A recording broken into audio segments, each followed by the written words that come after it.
Hey guys, welcome to another video tutorial with me, Claris. This is part 3 to my granulating watercolor mini series. If you are looking to experiment with these colors, learn how to blend them, just kind of try your hand in applying the colors a tad bit differently, watch today's video.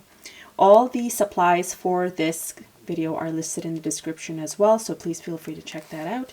And let's begin. This is going to be a fabulous time of mixing and just having some fun. So I've zoomed in for this, and we're going to dampen our sheet, half of it, with our flat brush here.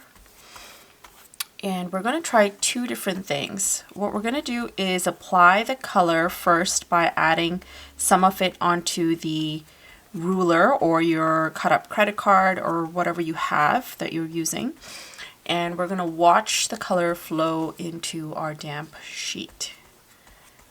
So that's what we're going to do first. So I'm dampening the sheet to ensure that it's soaked up nicely and it's good to go. And now getting some color on. So I have some of my purple brown over here, and I'm just going to add it to the edge of my ruler or my scale. And then we're just going to go sideways and just add that.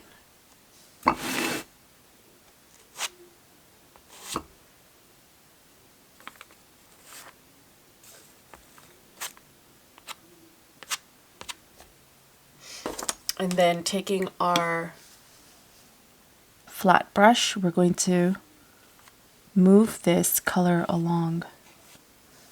So I wanted the darkest to be at the top, and then as we go lower, I'm adding that second color.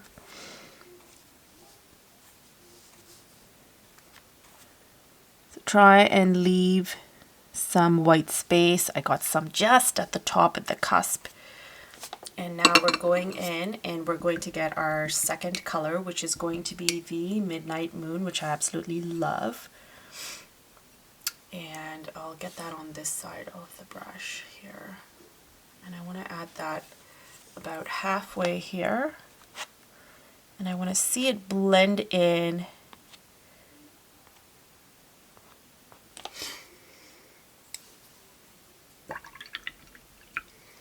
Perfect. And so now what I'm going to do is just take my paper towel and we're going to lightly dab. I want to get a semblance of clouds almost onto my area here. I absolutely love the effect that this is giving, and I want to make sure that I'm getting some extra textures happening in there. In fact, I got a little bit of leftover salt, so I'm just going to throw that on here. I should have probably told you, have some salt handy, guys. And love this blue-green that's just like seeping in. I'm just kind of lightly directing things, trying to take away those straight-edged lines here, adding some more texture from my paper towel onto some of these hard lines that we've got from adding color using this. Now I am going to leave a little bit of white space, and I'm going to add some water over here on this side, so this lower half. And using some of the color that we have here, let's get some more on it. So I'm going to get the blue-brown, and I believe it was, I hope I got the right one. If not, that's okay. A blend of it is always, always nice. And here's what I'm going to do. Because this is long, I need more space to kind of do that. I'm going to have this go downward a little bit.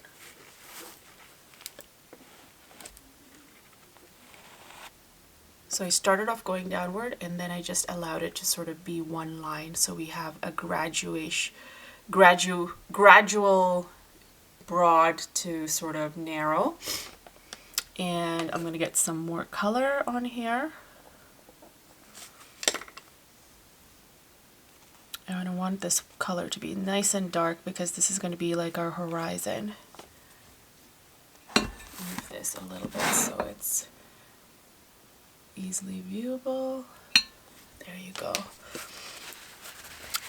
And I was thinking of dabbing some color off, but no, what I'm going to do is sort of help this come lower first, and then perhaps dab some.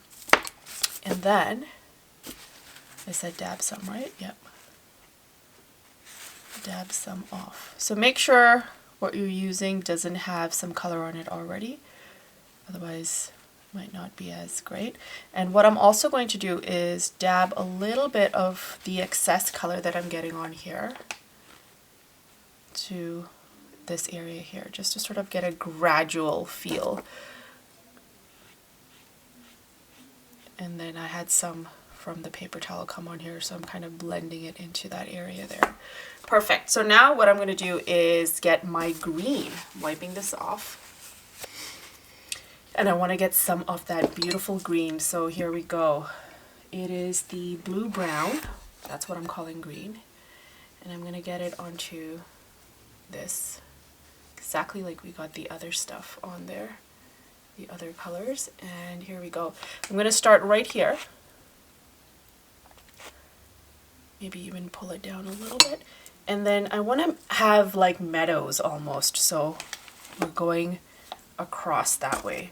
And you need a nice, like very potent amount of color on this to sort of catch.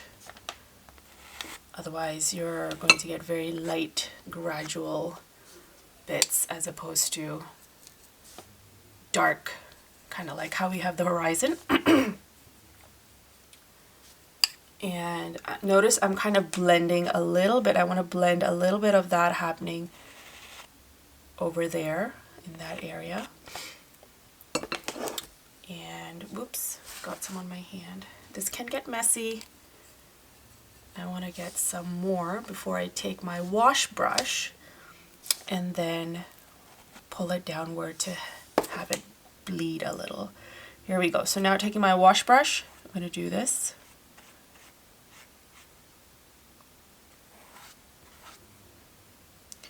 And this.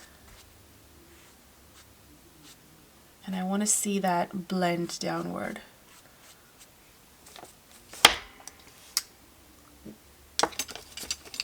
And so now we're going to help this along by just going in with the number 8, and just getting some of that color in there. Sometimes you need a little bit more help if it's not quite happening as you want it to.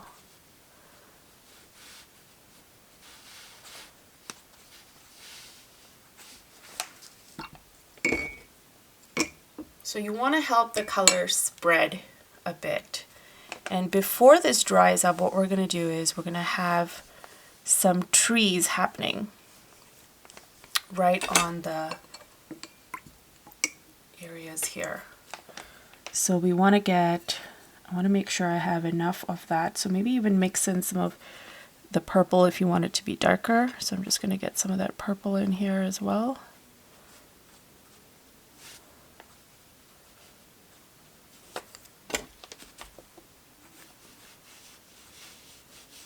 And just blend it along. And I love that purple brown with the blue.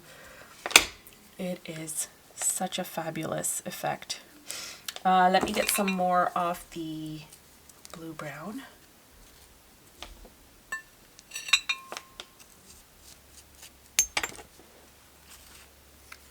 So with more blue brown on my number 8, just going over these areas here. Get a nice little sort of blend happening.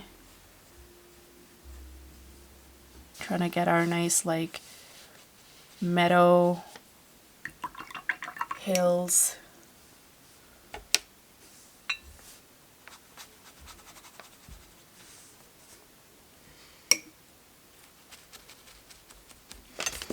And then using the number 4, I'm going in, I'm going to get some of that blue brown. Mix it in with some of the midnight moon. No, sorry, not midnight moon, the purple brown. And I want to add some trees. Needs a little bit of water in here. It's really, really potent.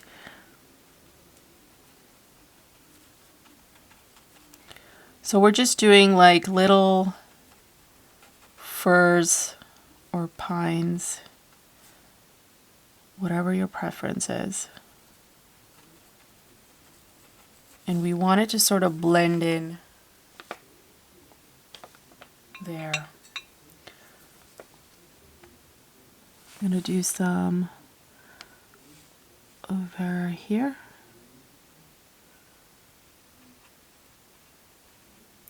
Now it helps if it's damp and you're able to get some seepage into the colors that we've already added here. And if not, that's okay as well. Mine is a tad bit damp, so I'm getting some really pretty blending going on. And what I'm doing is kind of just helping this along to really darken this sort of horizon. And then I'm just going to help this side along just a bit as well.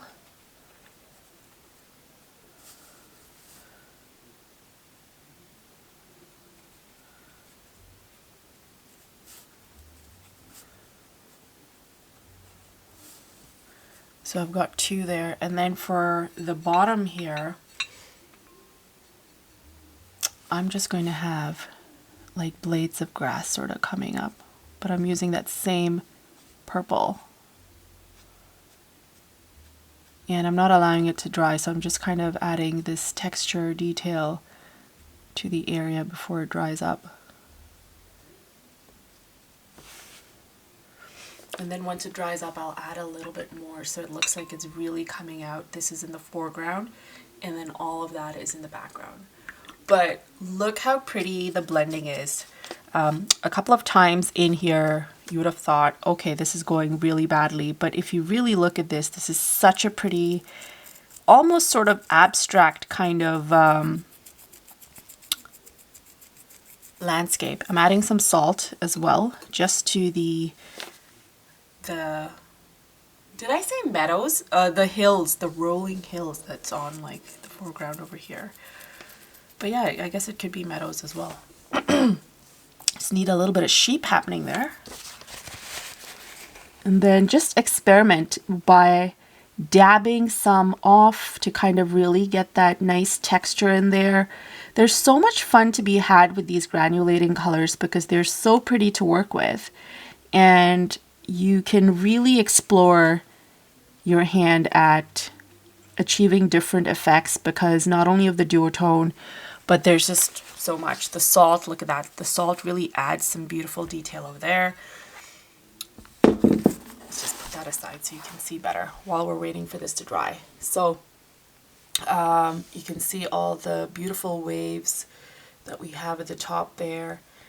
You can see how, because I used one color at the top, a second color at the bottom, that sort of blend is very much so like a beautiful, pretty, stormy sky almost. And then you add the trees and it immediately makes things pop a little bit more just because they're so much more in contrast comparison to the lighter, pinkier, greenish skies. So, let's wait for this to dry and we'll be right back. But in the meantime, while we're waiting for this to dry, I want to tell you guys, if you like this video, please hit that like button and please remember to subscribe as it really does help my channel grow.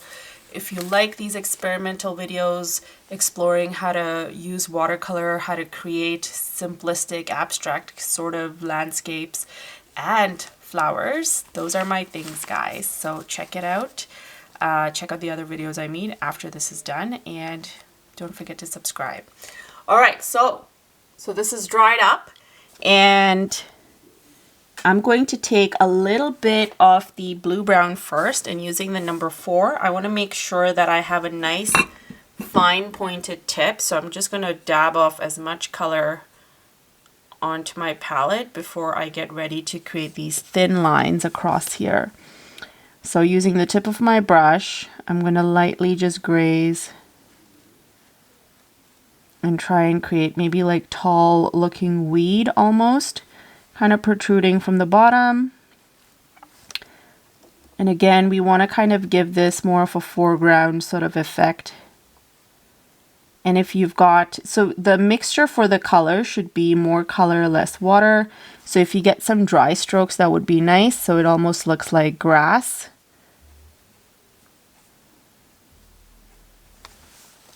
Kind of like what I'm doing over there. And so what I'm going to do is I've got the tallest piece of grass over here. And then we want to go shorter towards here.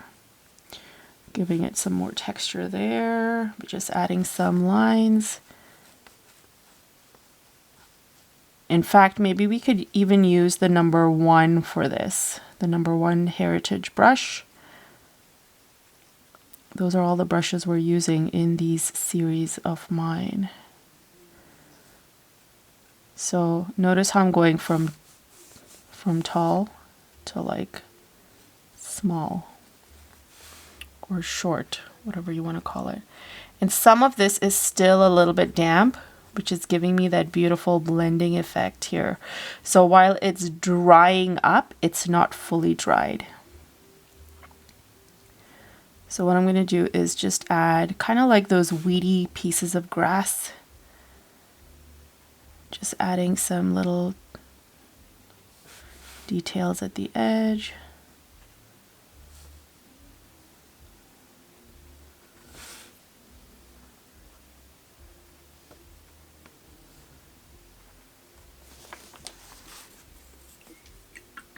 And again, immediately adding this kind of texture just opens up the whole thing. I'll just add a little bit of that purple brown just to kind of give more of that, tie it in with the rest. Maybe more towards the bottom to kind of really give it that beautiful contrast, like there's a lot happening.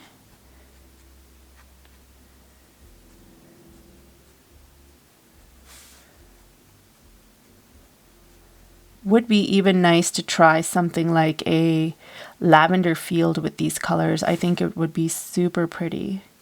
If anyone feels up for the challenge and wants to try that ahead of time, I might just do a video for it.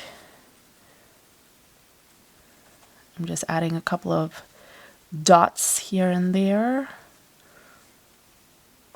Kind of indicate tiny detail. Let's add some within here as well, getting more color. Such a pretty contrast.